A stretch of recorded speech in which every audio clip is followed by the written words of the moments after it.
Mari nyanyikan puji-pujian, sebab dalam hadiratnya ada sukacita yang baru sediakannya bagi kita. Mari angkat suara kita dan katakan, ku kan bersuka karena kebaikan-Mu. Dalam hadirat Tuhan ku akan bersuka, ku akan bernyanyi puji kebesaran-Mu, dan hatiku bersuka karena Tuhan.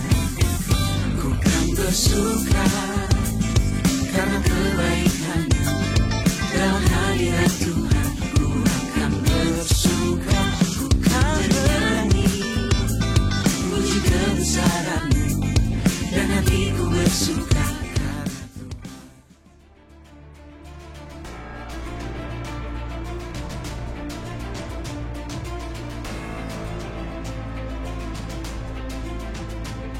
Shalom, selamat bergabung di GB Ebenezer Simpangan. Mari kita persiapkan hati untuk mulai beribadah. Tuhan, terima kasih banyak ya Tuhan atas hari ini ya Tuhan, kami boleh beribadah lagi ya Tuhan, beribadah online ya Tuhan, karena ya Tuhan berkati ibadah kami dari awal, pertengahan hingga pada akhirnya Tuhan, supaya boleh menjadi berkat bagi kami juga ya Tuhan Yesus Kristus. Terima kasih banyak ya Tuhan, kami berserahkan semuanya ke dalam tangan-Mu ya Tuhan Yesus Kristus, hanya di dalam nama Tuhan Yesus kami berdoa. Haleluya, amin. Selamat beribadah.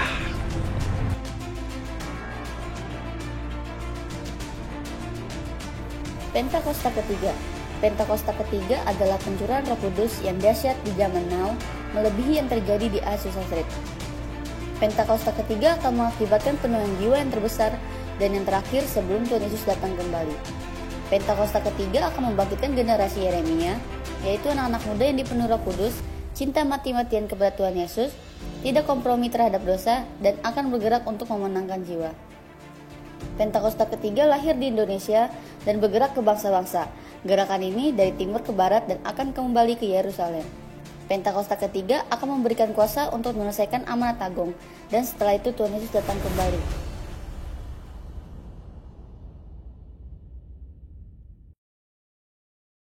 Visi GB Ebenezer Simpangan. Yesaya 60. Bangkitlah, menjadi teranglah, sebab terangmu datang dan kemuliaan Tuhan terbit atasmu.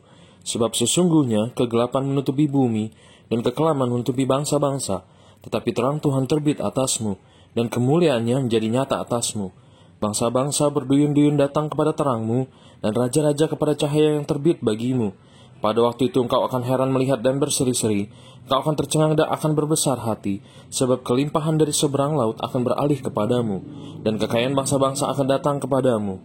Sungguh, akulah yang dinanti-nantikan, pulau-pulau yang jauh. Kapal-kapal Tarsis berlayar di depan untuk membawa anak-anakmu laki-laki dari jauh.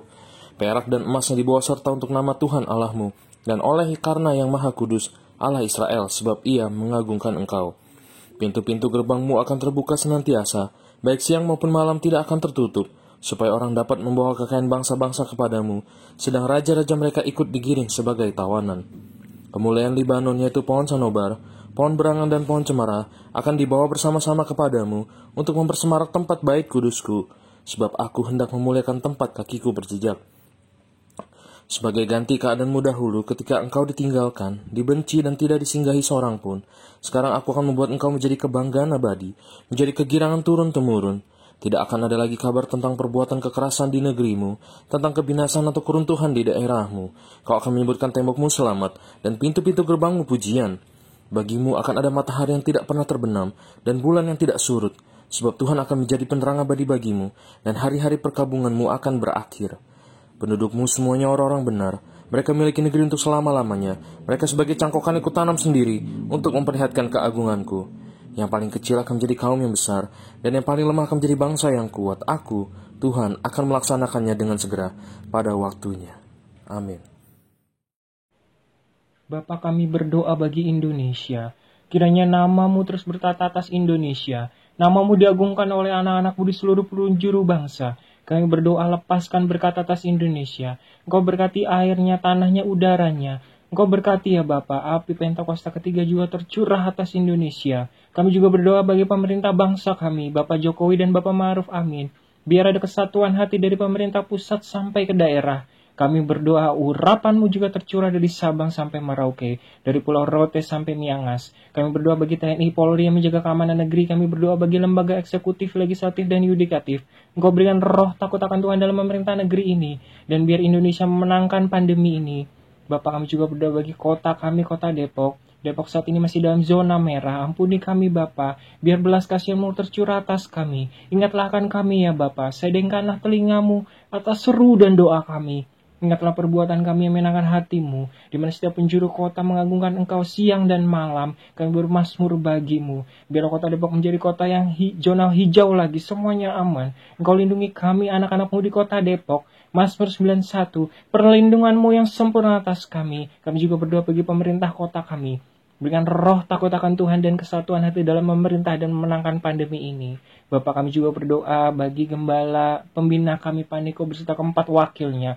Engkau berikan kesehatan, kekuatan, penyertaan, perlindungan-Mu yang sempurna atas hamba-Mu dan keluarga besar hamba-Mu. Berikan kesatuan hati dalam memimpin GBI Pusat dan seluruh jajaran di bawahnya. Biarlah tahun ini Engkau mencurahkan lebih lagi roh-Mu atas hamba-Mu. Api Pentakosta ketiga dicurahkan dalam portion atas hamba-Mu. Bapak, kami juga berdoa untuk Gembala Rayon kami Pak Yongki beserta kedua wakilnya. Kau juga berikan kesatuan hati atas hamba-Mu. Kau berikan kesehatan, perlindungan yang sempurna atas hamba-Mu dan keluarga besarnya. Biarlah visi dan misi atas hamba-Mu Engkau curahkan lebih lagi. Biar visi 1000 gereja tergenapi atas Rayon 9. Juga berkati dan berikan kesatuan hati atas Rayon cabang dan ranting juga di bawah Rayon 9. Bapak, kami juga terus berdoa secara khusus untuk gembala di tempat ini. Gembala GBI Ebenezer Simpangan, Pak Riki beserta Wakil Gembala Ibu Rebona. Engkau berikan perlindungan pemeliharaan yang sempurna atas hamba-Mu dan keluarga besar hamba-Mu. Engkau urapi dengan fire and glory. Api Pentakosta 3 juga tercurah atas hamba-Mu. Sekali hamba-Mu berkhotbah ada ratusan bahkan ribuan orang bertobat dan kembali kepadamu. Secara khusus kami juga berdoa bagi Pentakosta ketiga. Curahkan api Pentakosta ketiga bagi Indonesia, bagi Depok dan bagi gereja-Mu. Curahkan roh-Mu atas bangsa kami, biar kami boleh membawa api itu ke bangsa-bangsa, ke sekeliling kami dan keluarga kami kemanapun Engkau utus kami untuk pergi. Bapak, kami juga berdoa secara khusus bagi generasi Yeremia di gereja-Mu ya Bapak. Curahkan roh-Mu atas generasi Yeremia, biar kami menyelesaikan amanat agung-Mu ini kami Bapak. Pakai kami lebih lagi. Biar setiap selubung yang menutupi mata rohani anak-anak-Mu gugur di dalam nama Yesus. Biar mereka boleh menerima Engkau sebagai Tuhan dan Juru Selamat. Bapak, kami juga berdoa untuk siapapun yang menonton tayangan ini Engkau jamah. Roh Kudus Engkau urapi satu persatu. Siapapun akan mendapatkan rema dan hikmat dari Roh Kudus. Mujizat kesembuhan tercurah di rumah-rumah dan dimanapun yang menonton tayangan ini. Terima kasih Bapak. Secara khusus kami juga berdoa bagi sahabat kami. Kami berdoa bagi bangsa Korea, bangsa sahabat pelayanan kami. Biar di sana ada api kebangkitan dan kebangunan rohani bagi generasi Yeremia. Api Pentakosta ketiga tercurah atas bangsa Korea. Selubung yang membutakan mata rohaninya gugur kami katakan di dalam nama Yesus. Terima kasih Bapak, terima kasih. Di dalam nama Yesus kami berdoa. Haleluya. Amin.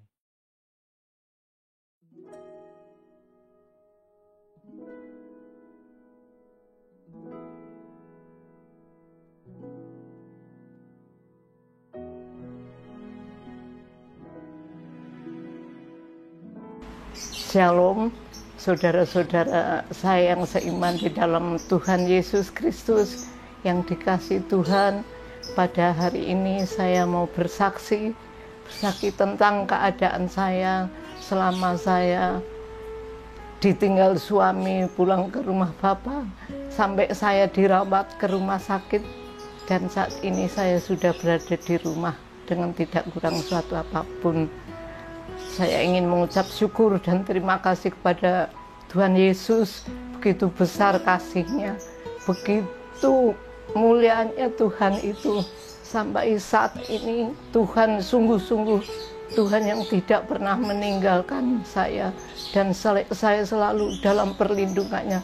Saya terus ingat Mazmur 91 dengan keadaan saya. Mungkin saya tidak bisa menghafal, tapi satu hal, hidup saya selalu ada di dalam perlindungan Tuhan. Itu yang saya pegang, janji Tuhan. Terima kasih Tuhan Yesus. Saya ingin berterima kasih kepada saudara-saudara seiman saya, terutama Bapak Gembala, Ibu Gembala, Bapak Riki Momongan yang sudah selama ini terus mendoakan saya. Dan saya hanya bisa lari kepada Bapak Riki di saat saya ingat saya kesakitan, saya selalu diingatkan, terus jangan khawatir Bu, ada Tuhan Yesus tidak pernah meninggalkan Ibu. Disitulah saya mendapat ketenangan yang luar biasa. Saya akan ceritakan juga kepada saudara-saudara seiman lainnya. Saya berterima kasih atas pergumulannya, atas doa-doanya.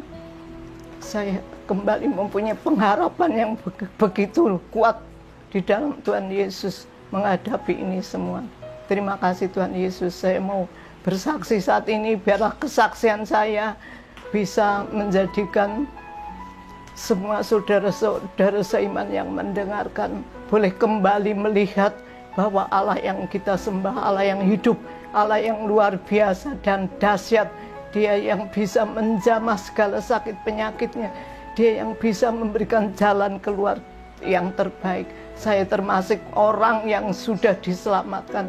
Saya masih diberi kesempatan untuk hidup baru, untuk kembali Tuhan menceritakan kabar baik ini kepada semua orang. Siapapun yang saat ini diizinkan untuk mendengarkan kesaksian ini.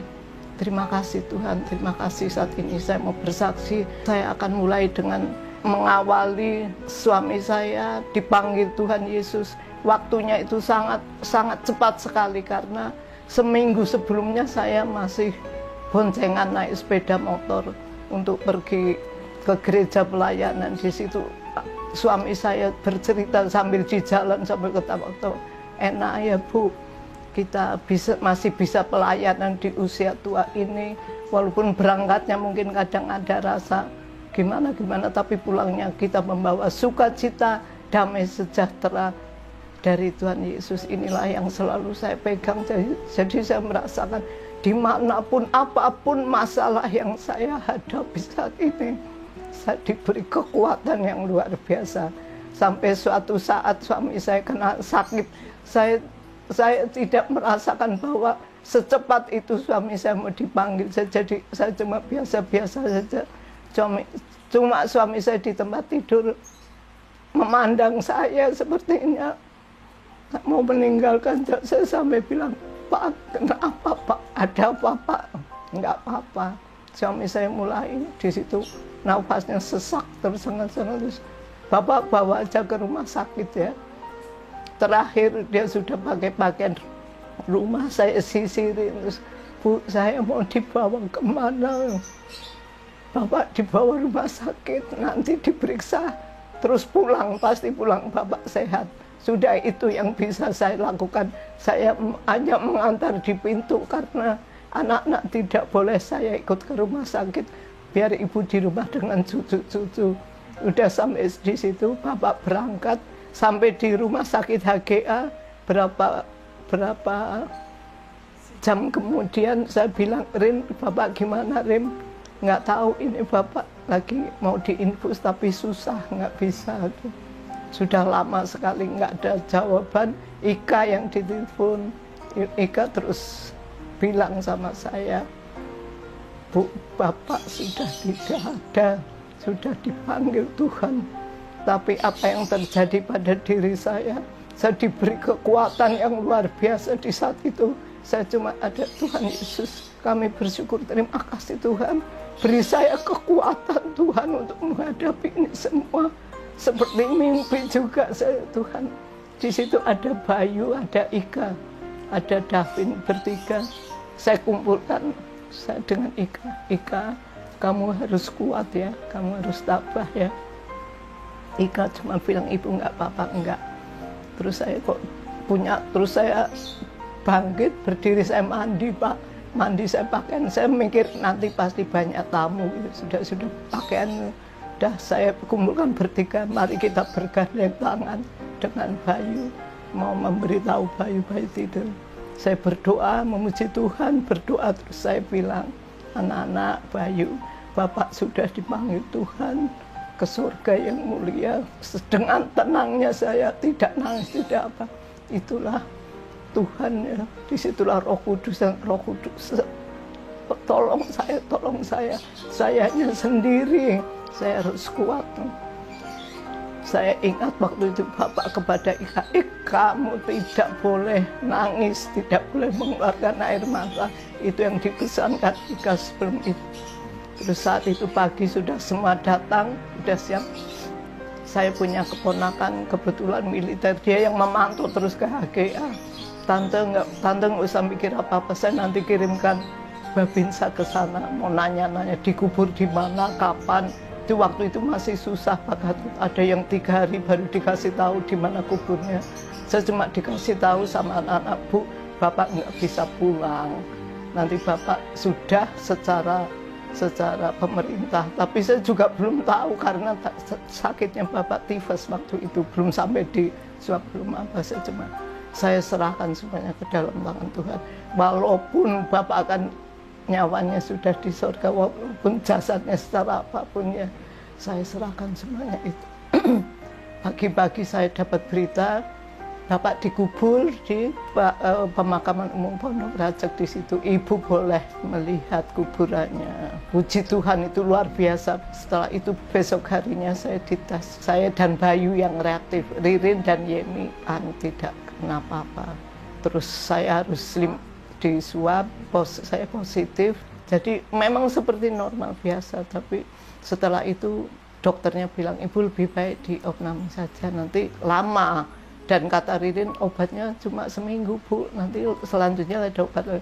Saya terus mau, ya. Dan dokternya itu luar biasa, kirimkan Tuhan untuk menempatkan saya harus di mana. Bu, nanti saya carikan rumah sakit yang tepat buat Ibu. Betul, saya dibawa ke UI. Benar begitu, saya di UGD itu semalam saya diperiksa. Mulai saya kesakitan, aduh, dari ujung itu disuntik terus. Suntik ini, terus diinfus. Terus semalam saya dibiarkan begitu saja. Saya di tempat tidur, Bayu di bawah, nggak ada tempat tidur, gantian diperiksanya. Mulai pemeriksaan yang tes antibiotik itu di sini terus menumpuk-numpuk. Mulai saya tiap hari disuntik, ada periksa dalam, semua ronsen, apa semua. Jadi itu ruangannya memang Tuhan sudah pilihkan yang terbaik, seperti hotel ya, tempat serba baru semuanya. Saya tuh luar biasa, Tuhan tuh memberi ketenangan saya yang luar biasa di situ. Saya kesakitan terus hari-hari saya tidak, ini cuma rasanya tuh kok ada damai, ada tenang. Saya nggak merasakan itu saya kena corona, saya bakalan mati. Tidak ada pikiran seperti itu, Pak. Saya biasa berjalan seperti biasa. Itulah luar biasa Tuhan melindungi saya demikian rupa. Hari lepas hari mulai saya diinfus. Infus saya kanan kiri. Saya padahal bawa HP, gimana saya mau ini ya, nggak bisa. Saya pasrah sama susternya aja. Susternya baik semua kan. Jadi di situ perawatnya kebanyakan calon-calon dokter, sudah dokter, terus relawannya juga S1, S2, itu kebanyakan itu, Pak. Jadi betul-betul, aduh, kesopanannya juga kalau pagi pasti, selamat pagi Ibu, bagaimana keadaan Ibu? Saya dipegang tangan saya. Si mata perawat itu menyejukkan sekali itu saya. Jadi saya nggak takut, nggak apa ya. Yang saya rasakan setiap malam saya dibawa mimpi seperti lama-lama jadi seperti halusinasi apa, seperti saya ini mimpi apa, saya dibawa kemana alam sadar saya. Pernah saya dibawa jalan-jalan ke angkasa luar ya, angkasa luar yang bukan tanah aja tapi seperti permata itu. Pesawatnya aja luar biasa, naik pesawat yang luar biasa, kuning tuh mengkilat. Di situ saya dibawa ke suatu tempat dengan orang-orang, kayaknya orang-orang yang pakaiannya tuh rapi semua. Itulah perjalanan selama saya di rumah sakit. Jadi saya sudah semua diperiksa, saya disuap mungkin ada 10 kali lebih. Jadi setiap berapa hari dites terus, kadang positif negatif, terakhirnya 2 kali saya negatif, terus saya boleh pulang. Nah, itu pengalaman saya di rumah sakit seperti itu. Jadi setelah saya di rumah, saya sadar, saya mulai ini diingatkan lagi, Pak Riki, Ibu sudah mulai doa ini. Oh iya Pak Riki, sebelum mulai ya Bu, doa keluarga Mazmur 91, terus itu puji Tuhan. Yaitu sampai saat ini yang saya alami. Jadi saya juga bersyukur, terima kasih. Saya cuma semangat, bersukacita di dalam Tuhan. Terus saya membaca juga, kadang begitu membaca lupa. Jadi cuma anunya ya ini aja, Mazmur 91 di sini. Puji Tuhan, mata saya masih bisa untuk membaca tanpa kacamata. Jadi itulah kemurahan Tuhan. Saya berusaha, apa yang saya ingat, apa yang bisa saya lakukan saat ini, itulah yang saya lakukan saat ini. Jadi saya berjemur, kalau pagi olahraga, terus saya tetap mulai minum jus lagi. Inilah yang jadi kekuatan saya kan. Ya, kesan saya di saat saya baru menyadari bahwa permasalahan itu ternyata selalu ada. Setiap saat, setiap waktu, walaupun apapun ya, walaupun kita berdoa, walaupun kita tetap ada masalah itu. Tinggal yang kita harus sadari, harus kita lakukan. Di sini selalu diingatkan, mengucap syukur dan terima kasih saja. Tuhan, apapun yang kita hadapi, saya kadang di saat saya sakit, terima kasih Tuhan, saya sudah dijamah penyakit saya oleh bilur-bilur Tuhan Yesus, saya sudah sembuh. Itu yang saya perkatakan. Saya lagi betul-betul belajar mempraktekkan. Dan setiap malam saya setiap doa keluarga dengan anak-anak, baru berapa kali ini saya selalu saksikan itu. Ayo anak-anak, semangat, ucap syukur, terima kasih. Kalau perlu kita menyanyi, memuji Tuhan, pandang wajah Tuhan, bahwa Tuhan itu ada di mana-mana. Jadi sekarang saya cuma, ya itu saya, gimana sih Tuhan ya, saya kepengen hidup yang banyak waktu saya sekarang, hidup yang intim, hidup yang melekat kepada Tuhan Yesus. Terima kasih, ini kesaksian saya.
Kuduslah Tuhan, dan ku sanjung Kau mulia, mulia bagimu Tuhan.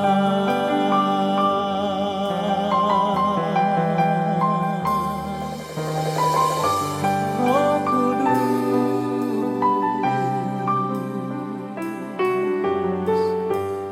Allah Roh Kudus,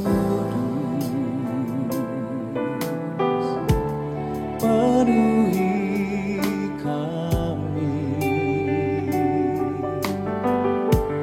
Ku rindu Kau selalu dalam hidupku. Allah Roh Kudus, ubah hatiku,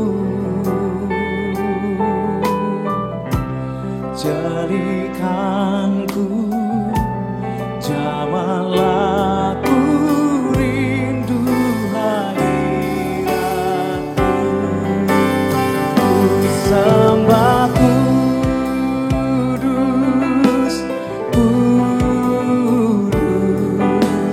kuduslah Tuhan, dan ku sanjung Kau mulia, mulia bagimu Tuhan. Ku sembah kudus, kudus, kuduslah Tuhan, dan ku sanjung Kau mulia, mulia bagimu Tuhan.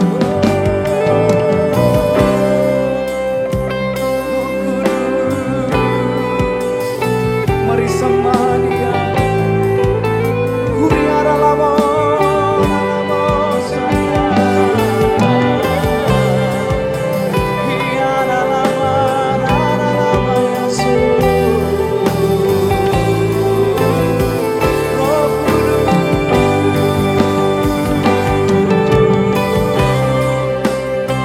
Hiara lama, rara Yesus.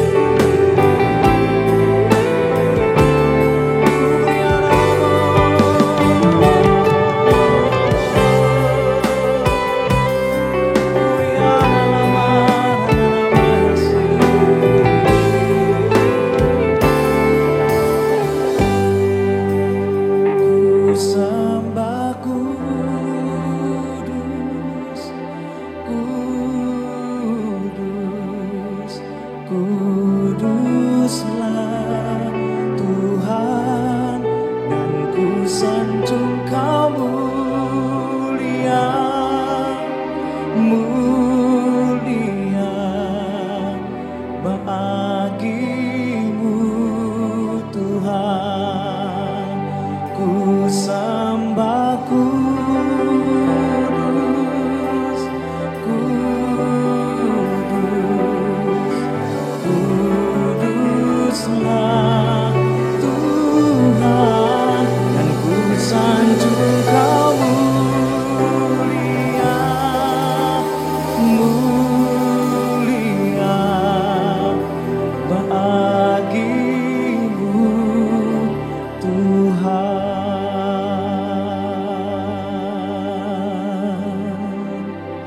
Kiara labor amayase, Kiara labor alamasandi, Kiara labor alamase.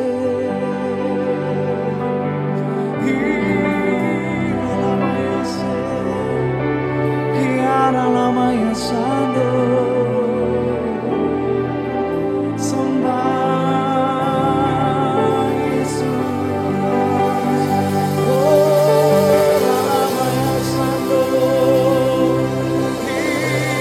Kiara lama ya sandara lama lama, Kiara lama sando.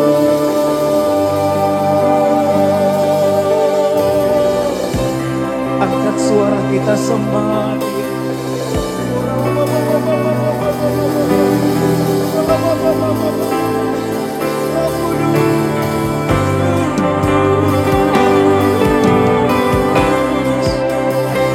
Kami haus akan Engkau.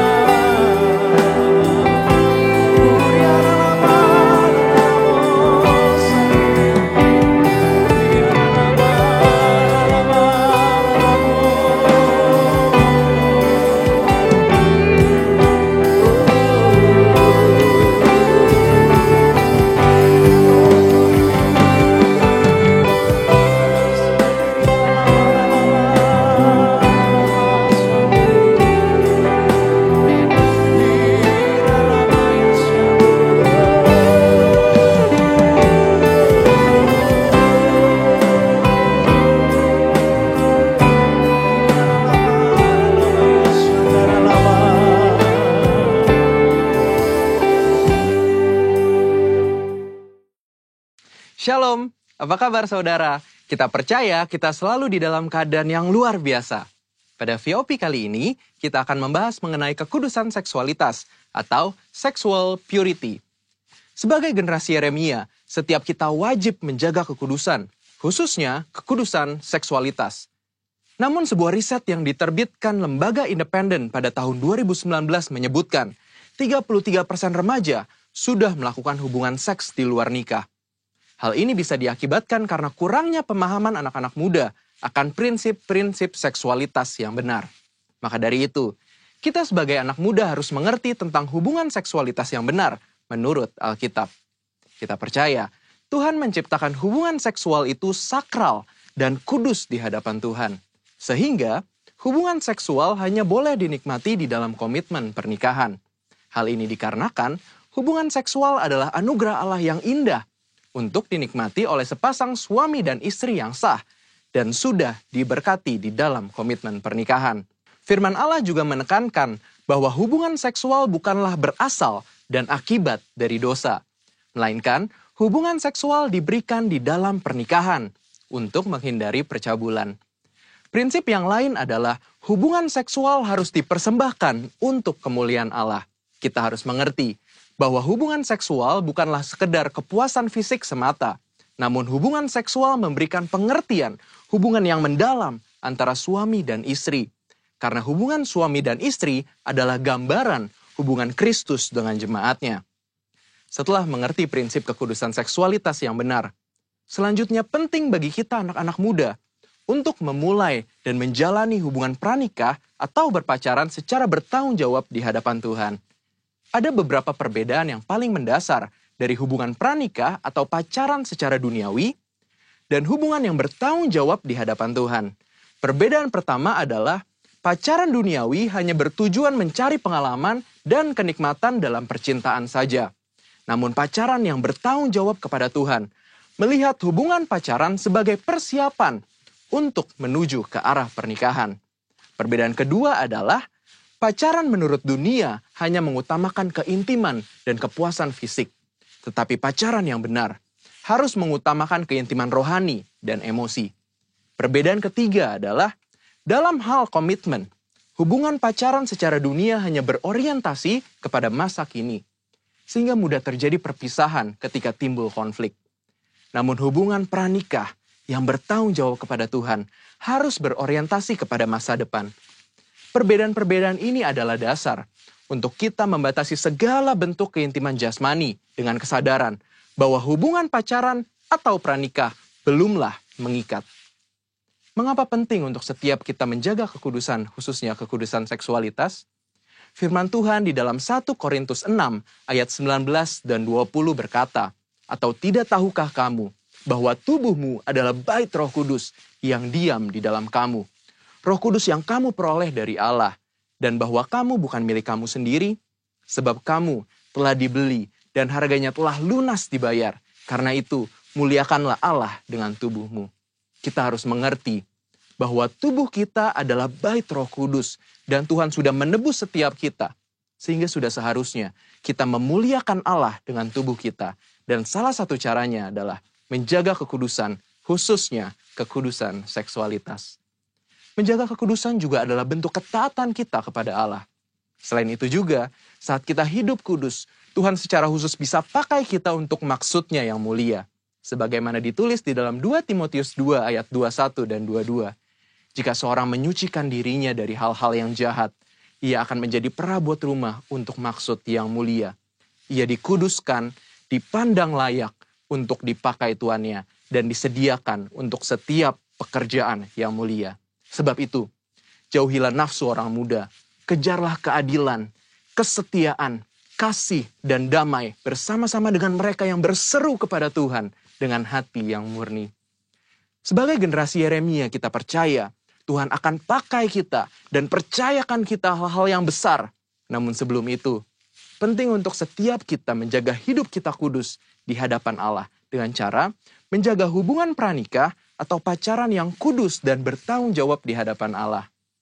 Namun, jika kita telah jatuh di dalam dosa seksualitas, Tuhan kita adalah Tuhan pengampun dan adil. Saat kita mau datang kepada Tuhan, mengakui setiap dosa-dosa kita dan bertobat, maka pengampunan Tuhan akan mengalir dan hidup kita akan dipulihkan. Selain itu juga, kita harus menjauhi pergaulan yang buruk dan mencari komunitas-komunitas orang percaya, serta kakak-kakak rohani yang dapat membimbing kita di dalam pertobatan. Karena itu, yuk setiap anak-anak muda, bagi kamu yang sedang berpacaran atau masih single, mari kita persembahkan seluruh tubuh kita untuk kemuliaan Tuhan, agar Dia bisa pakai setiap kita lebih maksimal dalam era Pentakosta ketiga ini. Saudara, untuk penjelasan lebih lengkapnya dari tim teologi kami, jangan lupa buka link yang di atas atau scan barcode yang tersedia. Selamat hari Minggu, Tuhan Yesus memberkati.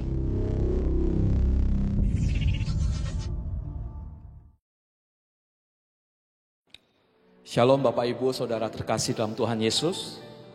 Saya mengucapkan terima kasih kepada gereja Tuhan di tempat ini, GBI Ebenezer Simpangan Depok.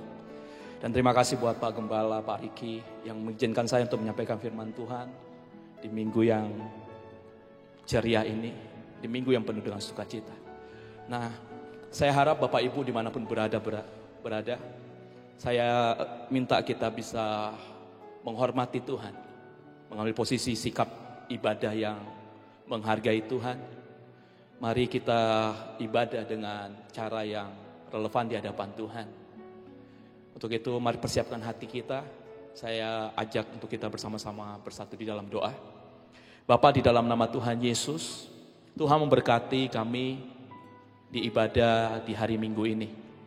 Tuhan memberikan sukacita dan damai sejahtera dimanapun jemaat Tuhan yang hadir pada hari ini, yang sedang menyaksikan ibadah ini. Biarlah mereka tidak menjadi penonton, tapi mereka bersama-sama menaikkan pujian penyembahan, mendengarkan firman Tuhan untuk dilakukan. Dan biarlah semuanya itu dipimpin oleh Roh Kudus-Mu.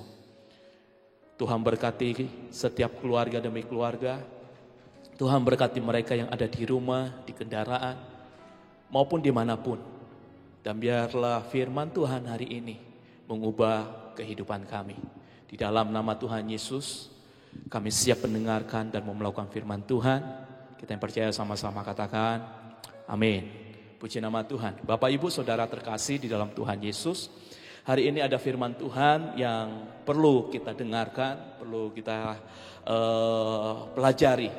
Saya kasih tema khotbah saya, yaitu kehidupan yang berpusat kepada Allah. Sekali lagi, tema khotbah saya yaitu kehidupan yang berpusat kepada Allah. Sangat penting di dalam kehidupan kita sebagai manusia, di dalam kehidupan kita sebagai anak-anak Allah, untuk bisa sadar bahwa seharusnya pusat kehidupan kita itu tertuju kepada Allah. Ketika pusat kehidupan kita ini tertuju kepada Allah, maka saudara akan bisa menang menghadapi setiap tantangan, setiap problema dalam kehidupan kita ini. Maka pertanyaannya adalah, siapa yang menjadi pusat dalam kehidupan kita? Siapa yang menjadi center dalam kehidupan kita? Apakah itu harta kita? Apakah itu tahta kita? Atau jangan-jangan yang menjadi pusat dalam kehidupan kita yaitu kekhawatiran kita, kecemasan kita, kepanikan kita. Sehingga kita tidak dapat menjadi pusat, memiliki pusat kehidupan yang kepada Allah. Dalam firman Tuhan dalam Yohanes 4 ayat 23 sampai 24 dikatakan demikian. Yohanes 4 ayat 23 sampai 24. Saya harap saudara yang ada di rumah bisa mengambil Alkitabnya dan kita buka Alkitab.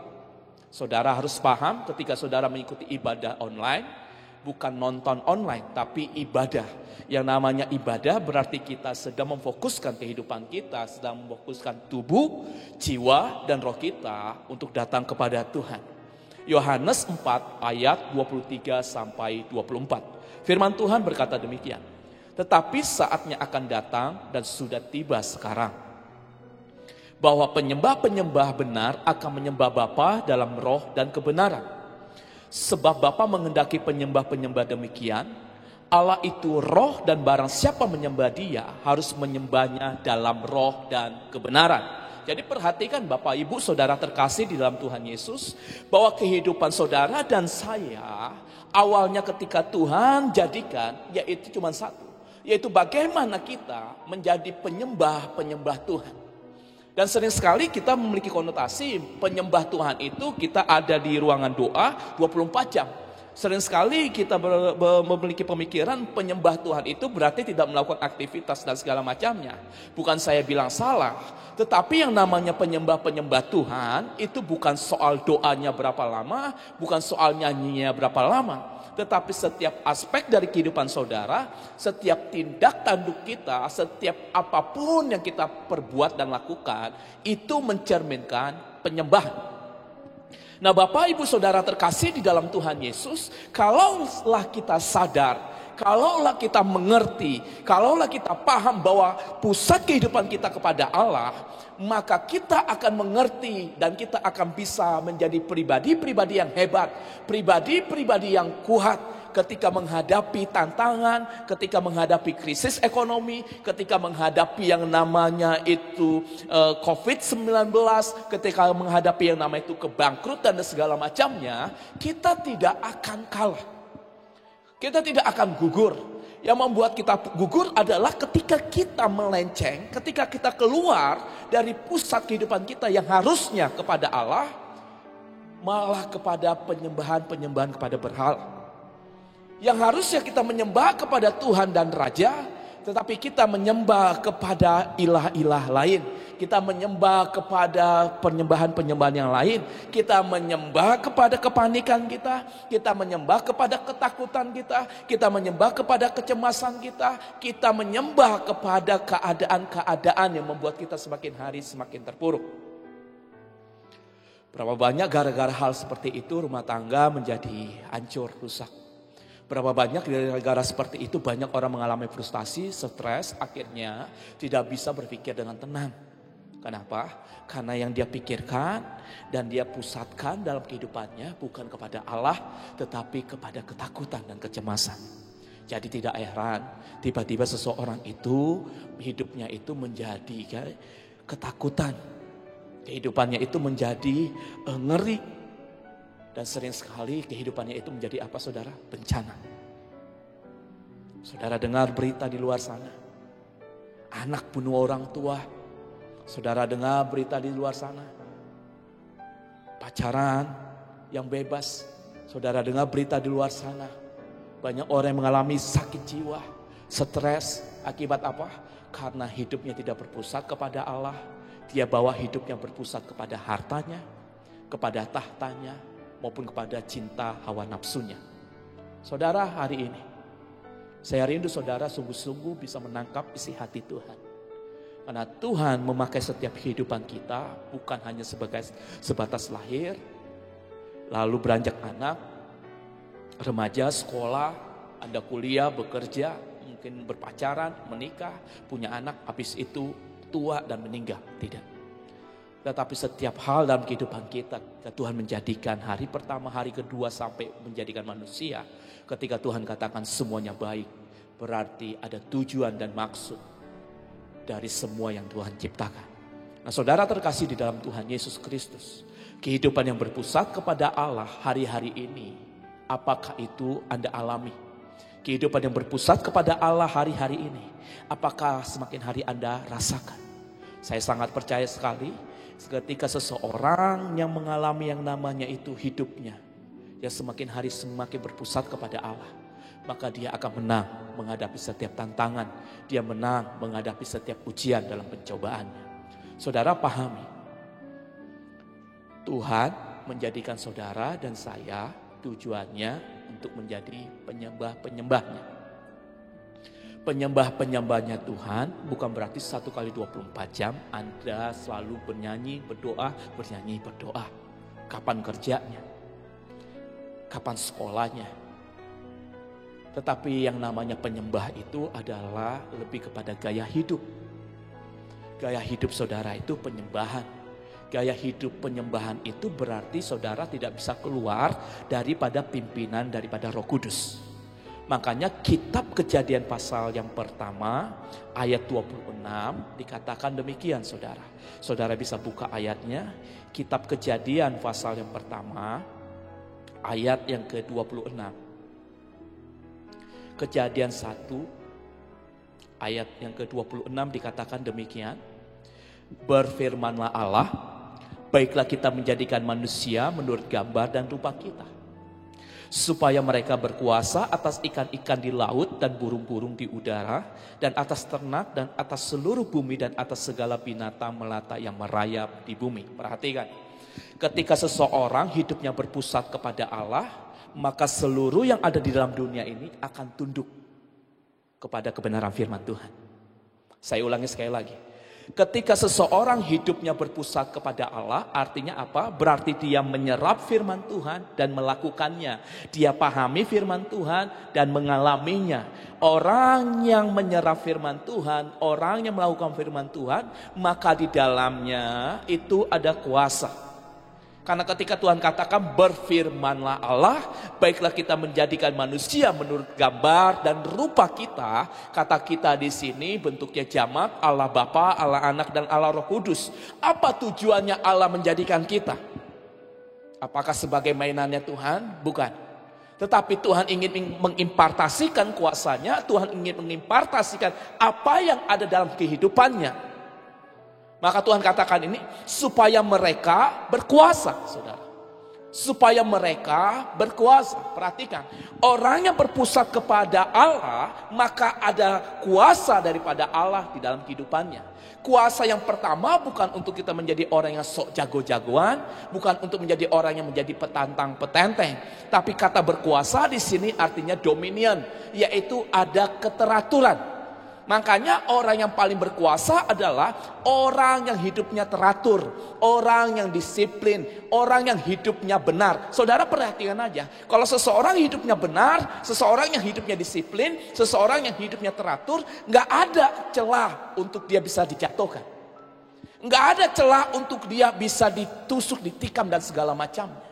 Sekalipun dia diejek, sekalipun dia diomongin, sekalipun dia difitnah segala macamnya, kalau ada kuasa Allah dalam kehidupannya, ada keteraturan ilahi, maka dia tidak akan fokus kepada yang ejek.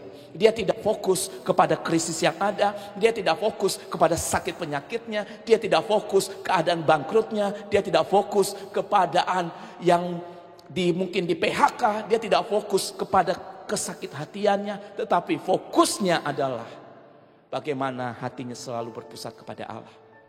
Bagaimana dia tetap menjadi penyembah-penyembah dalam roh dan kebenaran.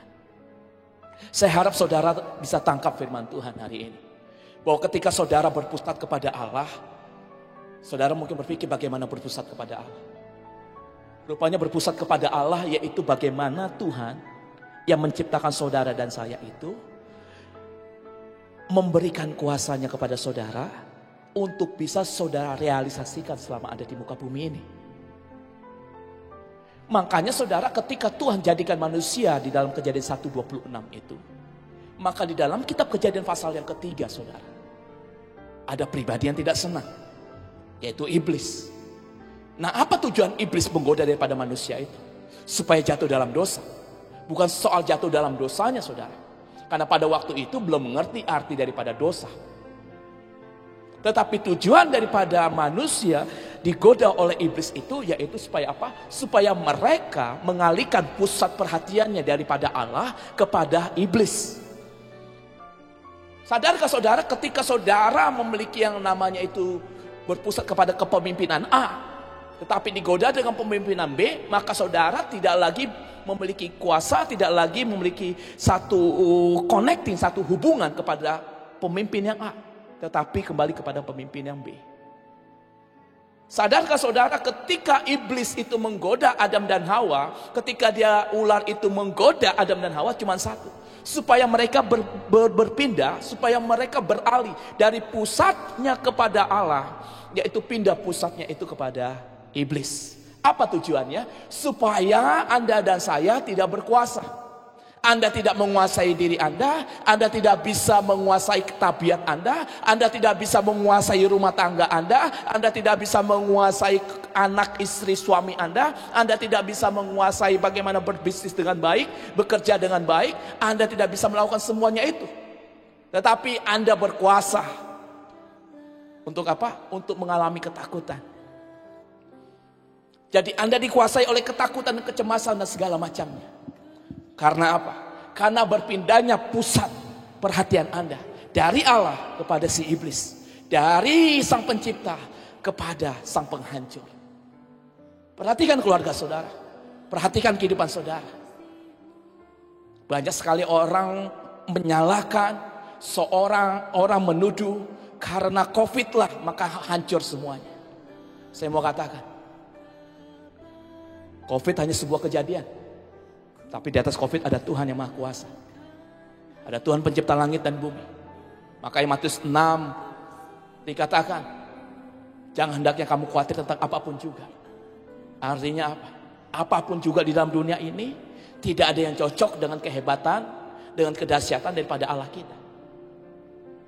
Kalau Anda bilang gara-gara COVID aku bangkrut, gara-gara COVID aku hancur, kenapa yang lain bisa nggak bangkrut dan tidak hancur? Maka penting sekali, ada beberapa poin yang membuat saudara harus namanya itu tetap berada di pusatnya Allah.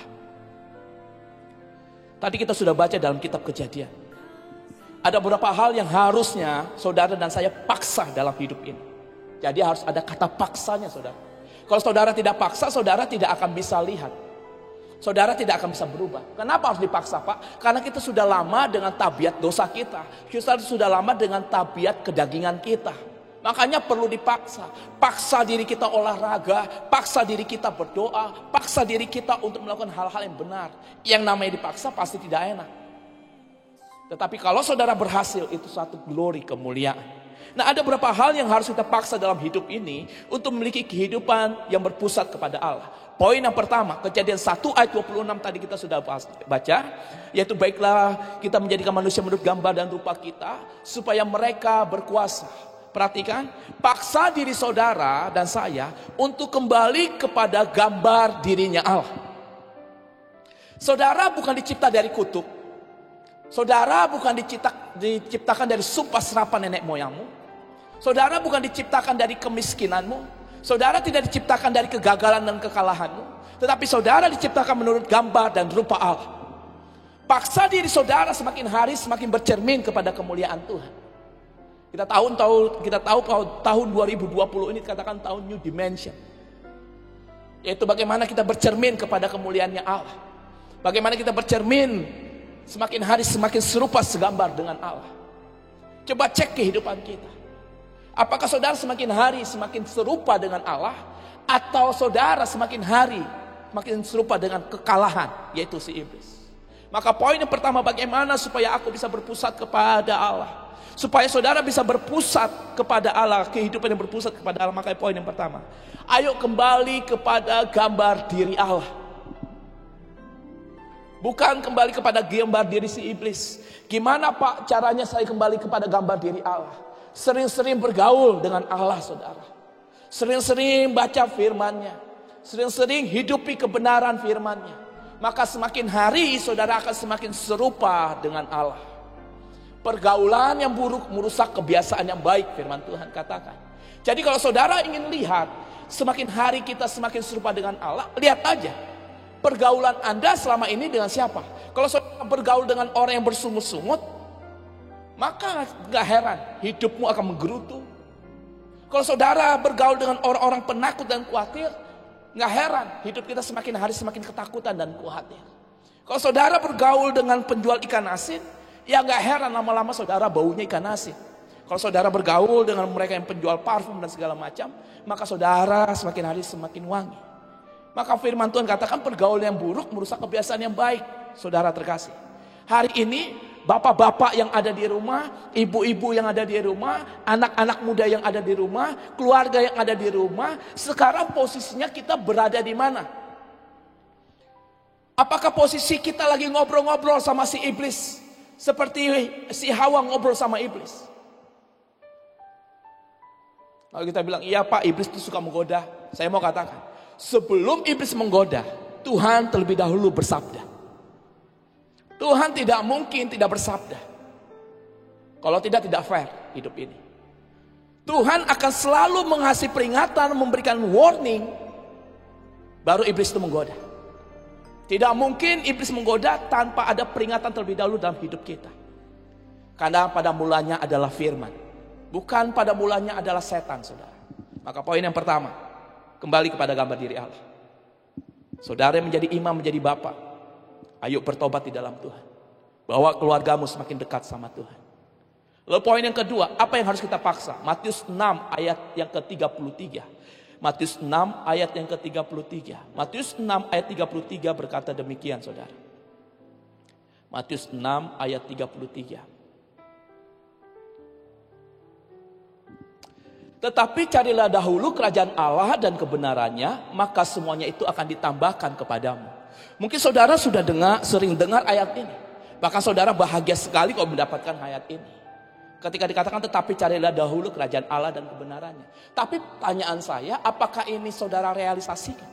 Kalau saudara baca ayat ini dari awal, dari perikopnya itu di dalam Matius 6 ayat 25, itu tentang hal kekhawatiran, saudara. Kalau saudara baca ayat demi ayat, Tuhan cuma ingatkan 3 hal. Jangan khawatir tentang apa yang kau makan, jangan khawatir tentang apa yang kau minum, jangan khawatir tentang apa yang kau pakai. Jadi tentang makan, minum, pakai, dan kehidupan. Tuhan bilang jangan khawatir. Bahkan di ayat-ayat itu dikatakan demikian, saudara. Kalau saudara baca di ayat 32 dikatakan demikian. Semua itu dicari bangsa-bangsa yang tidak mengenal Allah. Camkan baik-baik. Kalau saudara hanya khawatir tentang besok mau makan apa, besok pakai pakaian apa, besok bagaimana kehidupan ini, besok bagaimana. Saudara tidak bedanya sama orang-orang yang tidak mengenal Allah. Pelajari baik-baik, saudara. Kalau saudara hanya datang kepada Tuhan supaya besok bisa makan, datang kepada Tuhan supaya besok bisa masih hidup, nggak ada bedanya sama orang-orang, sama bangsa. Dikatakan semua itu dicari bangsa-bangsa yang tidak mengenal Allah, dikatakan. Berarti nggak ada bedanya sama orang-orang, sama bangsa-bangsa yang tidak mengenal Allah. Lalu apa yang harusnya saudara dan saya khawatirkan hari-hari ini? Seharusnya yang saudara harus khawatirkan adalah kalau kehidupan saudara itu tidak mencari kerajaan Allah. Kalau saudara tidak mencari kebenarannya. Mulai ubah pola pikir saudara. Jangan khawatir besok mau makan apa. Kalau begitu iman saudara kalah sama orang gila. Orang gila selalu terpelihara. Harusnya yang menjadi bagian kita sebagai anak-anak Allah yang kehidupannya ingin berpusat kepada Allah, saudara harusnya khawatir apakah hari ini saya mencari kerajaan Allah apa tidak. Saya hidup dalam kebenaran apa tidak. Itu yang harusnya Anda khawatirkan. Bukan khawatir lagi soal makan dan minum pakai. Udah lewat masanya, Pak, Bu. Harusnya yang hari ini Anda khawatirkan apakah firman Tuhan, nilai-nilai kebenaran itu ada dalam kehidupan kita. Soal mencari kerajaan Allah itu soal pemerintahan. Siapa yang memerintah dalam kehidupan saudara? Soal kebenaran itu soal firman Tuhan. Maka poin yang kedua, kalau ingin hidupmu berpusat kepada Allah, maka poin yang kedua, paksa diri kita untuk mencari kehidupan yang sesuai nilai budaya kerajaan Allah dan kebenarannya. Tanpa nilai kebudayaan kerajaan Allah dan kebenarannya, maka saudara akan terus dan terus diperbudak oleh ketakutan, kecemasan, kekhawatiran. Semuanya itu. Saudara tidak akan bisa maksimal. Saudara akan menjadi pribadi yang minder, tidak percaya diri, ketakutan, dan segala macamnya. Kenapa? Karena saudara tidak menjadi tuan atas ketakutan dan kekhawatiran saudara. Tapi ketakutan, kekhawatiran menjadi tuan atas hidup saudara. Itu berbahaya. Gara-gara itu orang bisa mencuri, korupsi. Gara-gara itu orang bisa menjual dirinya. Gara-gara itu rumah tangga bisa hancur. Kenapa? Karena tidak ada budaya kerajaan Allah di dalam rumahnya. Bukan soal megahnya rumah saudara yang merasakan suasana kerajaan Allah. Tetapi siapa yang bertahta memerintah dalam rumahmu. Itu yang menentukan. Dan poin yang terakhir saudara. Poin yang terakhir. Wahyu 2 ayat 4 sampai 5. Firman Tuhan katakan demikian aku mencela engkau karena engkau telah meninggalkan kasihmu yang semula. Sebab itu ingatlah betapa dalamnya engkau telah jatuh. Tuhan katakan bertobatlah dan lakukan lagi apa yang semula engkau lakukan.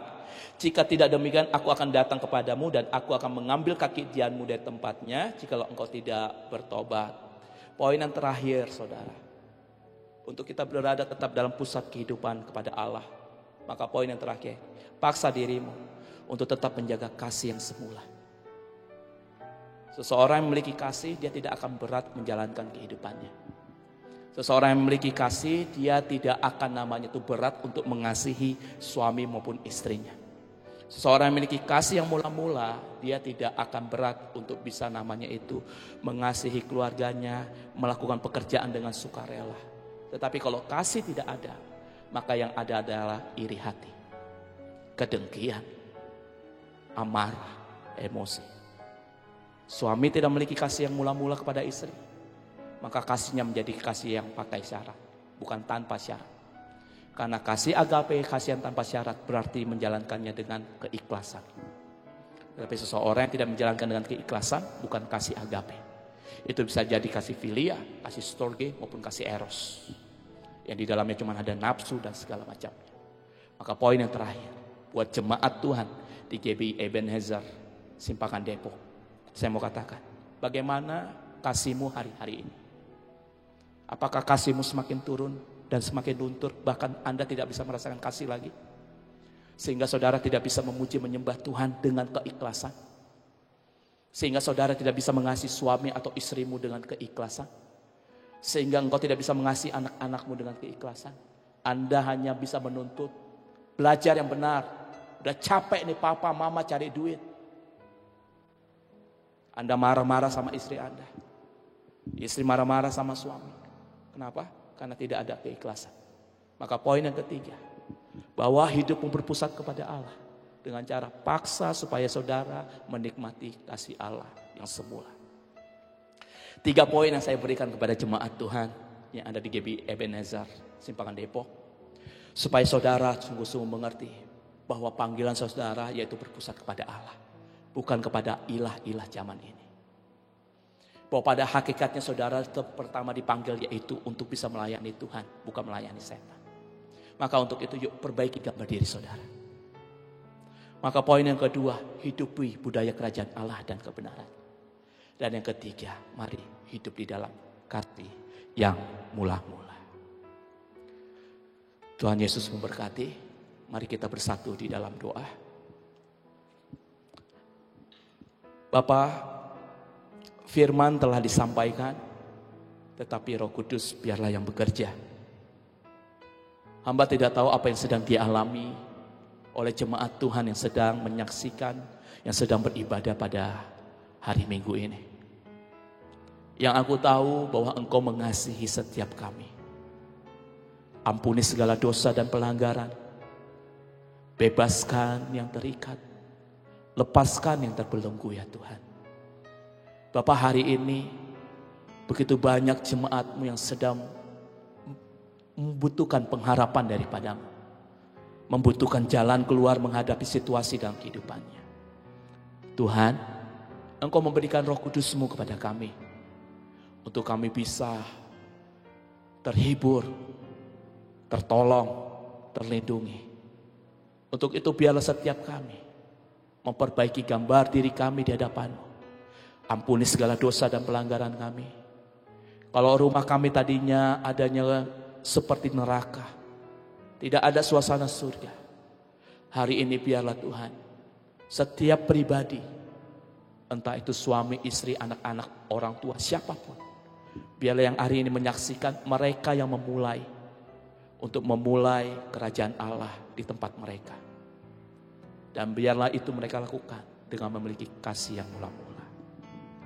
Terima kasih buat firman-Mu hari ini Tuhan. Tuhan memberkati setiap jemaat Tuhan. Tuhan berkati gereja-Mu GBI Ebenezer Simpangan Depok. Tuhan berkati Pak Riki dan keluarga.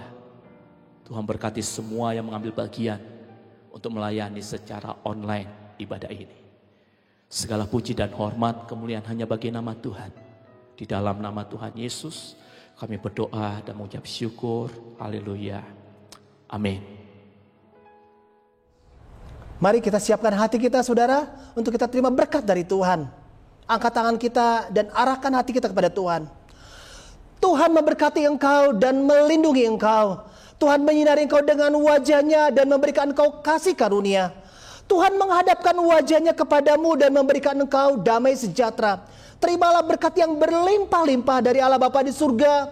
Kasih karunia dari Tuhan Yesus Kristus serta persekutuan dengan Allah Roh Kudus menyertai, melindungi, menjagai kita mulai saat ini sampai selama-lamanya. Saudara yang percaya dan diberkati, sama-sama kita katakan amin. Tuhan Yesus memberkati. Shalom.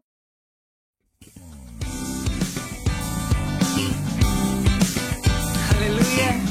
Mari angkat syukur kita di hadapan Tuhan.